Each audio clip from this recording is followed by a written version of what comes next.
Hi guys! Welcome to my mini cake vlog. For today's video, gagawa tayo ulit ng rush order. Bali full fondant itong ating cake. As usual, moist chocolate cake ang kanyang base.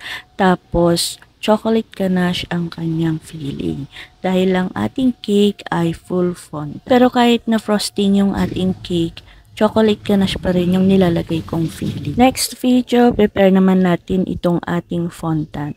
Bali, ang fondant na gamit ko is yung ready-to-roll fondant ng Putraco na hinaluan ko ng konting marshmallow. At syempre, paneling technique ang gagamitin kong method sa pagko-cover ng ating cake gamit yung ating fondant icing. Bali, ang size ng ating cake is 6 by 5. 6 diameter tapos 5 inch ang height. Makikita ninyo sa video na para siyang hindi size 5 yung height. Bali, mas mataas siya sa usual na 5-inch cake na taas ng cake, ganon. Kasi bumabase ako sa size ng mismong cake muna. Wala pa siyang palaman. Tapos, pagkatapos ko siyang lagyan ng palaman, syempre, tataas na yon, magiging 5.5 o kaya depende sa kapal ng paglalagay ko ng kanyang palaman, magiging 6 inch ganon ang taas. Tapos yan, i-cover ko na yung ating pinaka drum board. Bali, yung gagamitin kong box dyan is yung transparent box. Mas mahal yon kumpara sa ordinary na ginagamit nating mga box, pero mas elegante naman siyang tingnan. May mga customer kasi tayo na yung iba umu-order sa atin para pang regalo. Siyempre, mas maganda pag yung transparent box ang gamitin natin. Mas mas elegante, mas presentable siyang ilagay sa ganong box. Lagay ko na lang sa comment section kung saan ako bumibili ng mga ganong box. At ang kagandahan sa ating transparent box, yung kanyang board madaling tusukin, kaya yung ating cake safe na safe. Dikit na dikit dun sa kanyang board. At ito na nga po, at gumagawa na tayo ng ating edible na flag. So yan, maliliit lang yung panaka-square niya. Meron akong cutter niyan. Yan. Diba? Tapos na yung ating cute na flag. Tapos ito naman yung malaking flag. Bali, dyan ko ilalagay yung pangalan ng ating baby celebrant. At sa mga magtatanong din pala ng aking ginagamit na cutting mat, lagay ko na lang din sa comment section. Bali, yung size niya na gamit ko is A1.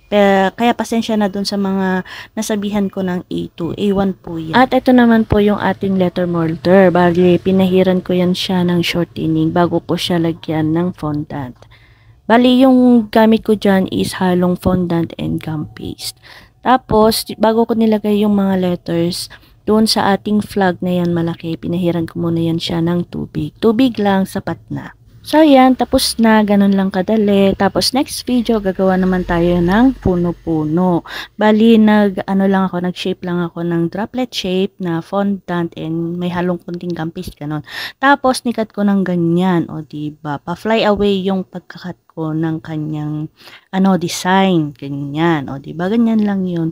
Tapos, ang kulay na ginamit ko dyan is Chef Master na forest green, konti lang. Para hindi siya yung green na green. Kaya yan, konti lang. Tapos nirest ko siya ng ilang minutes. Tapos naging ganyan na yung kulay niya. So yan, tapos na ulit. Ganun lang ulit kadali. So next video, eto na nga at magpapatong na tayo ng mga ginawa nating design. So ito yung ating design na Tomika in Japanese, yun, nung nilagay kong yun. Bali, yon mano-mano ko lang siyang ginawa. Tapos, kinaya ko lang yung letter ng Japanese. Tapos, ito naman yung ating trophy. Yan. Wala akong video niyan. Kasi nga, nagmamadali tayo. Diba? Rush nga. Tapos, ito na yung ginawa nating flag kanina. Tapos, ilagay ko na rin yung ating malaking flag na may pangalan ng ating baby celebrant. Tapos, ito naman yung ating toy. Yan, nilagay kong ganyan. Tapos, napansin ko parang ang liit niyang tingnan. Kasi nga, sadyang maliit lang yung ating toy. Tapos, pinalitan ko yung nasa top. Kasi, ang sabi pala sa akin ni ma'am, binili niya sa akin is red yung car na nasa taas. Tapos, blue yung nasa baba.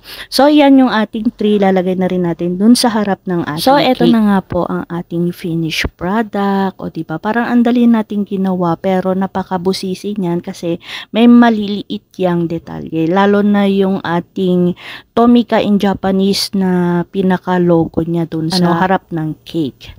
At ito nga palang ating cake ay di-deliver pa ng Ortigas. Thank you so much kay ma'am sa pagtitiwala. At ito na yung itsura ng ating cake nung nakalagay na sa ating transparent box. O diba, napaka-elegante niya tingnan. So yun lang po. Thank you for watching.